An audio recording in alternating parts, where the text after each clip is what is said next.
Hello friends, back to my YouTube channel. আমি দেবী। আজকে আমি তোমাদের সঙ্গে শেয়ার করব ভেজিটেবলস দিয়ে ডাল চচ্চড়ি।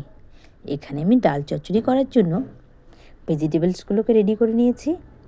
কড়াইতে তেল গরম করে শুকনো লঙ্কা, জিরে, পেঁয়াজ কুচি, অল্প পরিমাণে রসুন, চেরা কাঁচা লঙ্কা ফোড়ন দিয়ে এটিকে আমি হালকা ভেজে নেব। হালকা ভাজা হয়ে গেলে এদিকে আমি 1 কাপ পরিমাণ মুসুর ডাল ধুয়ে রেখেছি, সেটিকে দিয়ে 4 থেকে 5 মিনিটের মতো আমি ভেজে নেব। হালকা ভাজা ভাজা হয়ে গেলে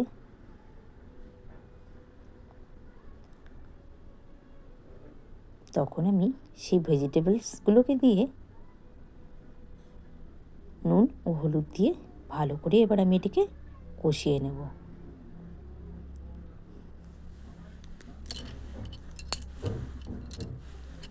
তোমাদের ভিডিওটি কেমন লাগলো লাইক কমেন্ট শেয়ার করো।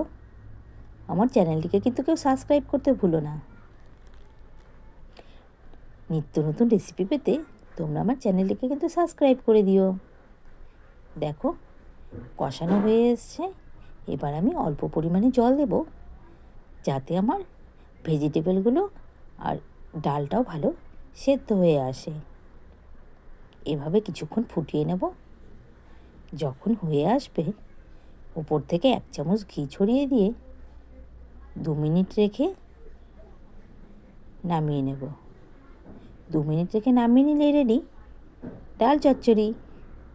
এটি গরম ভাতের সাথে খেতে কিন্তু অসাধারণ লাগে। তোমরা বাড়িতে ট্রাই করে আমাকে কিন্তু কেউ কমেন্ট করতে ভুলো না যে তোমাদের কেমন লাগলো।